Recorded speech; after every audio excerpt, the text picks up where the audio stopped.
আসসালামু আলাইকুম, সবাই কেমন আছেন? আশা করি সবাই ভালো আছেন। ভাই, বর্তমানে মালয়েশিয়ার অবস্থা জানার জন্য অনেকেই কমেন্ট করছেন এখন বর্তমানে মালয়েশিয়া যাওয়া ঠিক হবে কি না।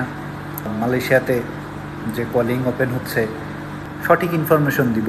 যেটা হচ্ছে যে এখন যে পরিস্থিতি মালয়েশিয়াতে, সবাই টুকটাক ভিডিও দেখতে দেখতে জেনে গেছেন যে আসলে কি অবস্থা।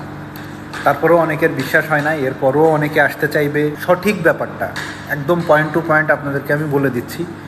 প্রথম কথা হচ্ছে যে এখন বাংলাদেশ থেকে মালয়েশিয়াতে আসার জন্য যে পরিমাণ টাকা তারা চাচ্ছে, যে পরিমাণ অর্থ দিয়ে তারা আসতে চাচ্ছে, সেই অর্থ আসার পরে এটুকু কনফার্ম থাকেন 2-3 বছর 4 বছরেও আপনি সেই টাকা পূরণ ফুলফিল করতে পারবেন না, সেই লোনের টাকা শোধ করতে পারবেন না। এটা 1 নাম্বার।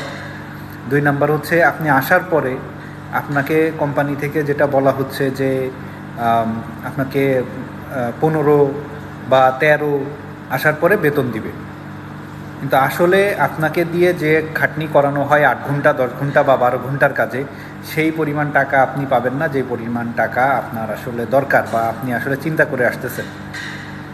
2 নাম্বার গেল। 3 নাম্বার হচ্ছে আপনি চাইলেই এখান থেকে কাজ চেঞ্জ করে অন্য জায়গায় যাইতে পারবেন না। এখানে সব থেকে বেশি প্রবলেম, মালয়েশিয়াতে সব থেকে বেশি প্রবলেম হচ্ছে যে আপনি আপনার টাকাগুলো, যে টাকাগুলো খরচ করে আসতেছেন, সেই টাকাগুলো আসলে একটা সময় এসে ভাববেন যে আমি এত টাকা দিয়ে কেন মালয়েশিয়াতে আসলাম। এবং আপনি 4-5-6 বছরে যখন ফুলফিল করতে পারবেন না, তখন চিন্তা করবেন যে না, আমি ভালো কোনো জায়গায় গিয়ে কাজ করি, অন্য কোথাও গিয়ে কাজ করি। তো সেটাও আপনি করতে পারবেন না ঠিকঠাকভাবে, কারণ আপনি মালিক চেঞ্জ করতে পারবেন না এত সহজে। আপনি কোনোভাবেই এত সহজে মালিক চেঞ্জ করতে পারবেন না। যখন মালিক চেঞ্জ করতে পারবেন না, তখন আপনি অন্য জায়গায় গিয়ে কাজও করতে পারবেন না। এটা হলো বর্তমান পরিস্থিতি।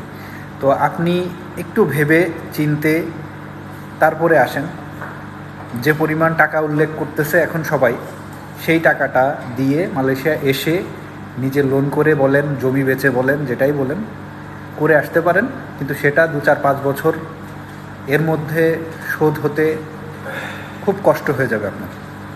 এটাই হলো বর্তমান পরিস্থিতি। এর আগেও আমি আপনাদেরকে সঠিক ইনফরমেশন দিছি।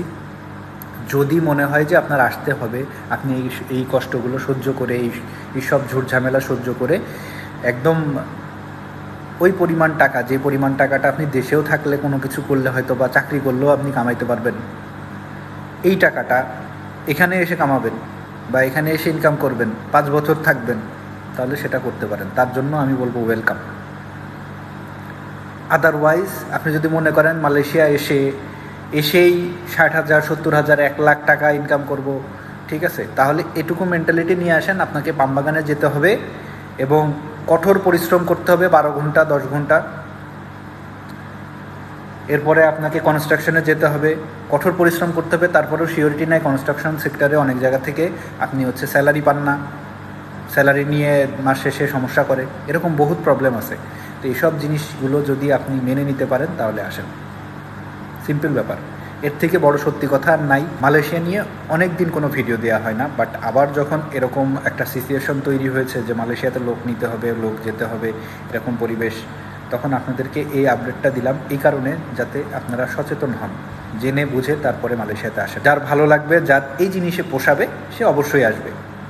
এটা হচ্ছে চরম বাস্তবতা বা বাস্তব কথা। অনেক ধন্যবাদ আমার ভিডিও দেখার জন্য।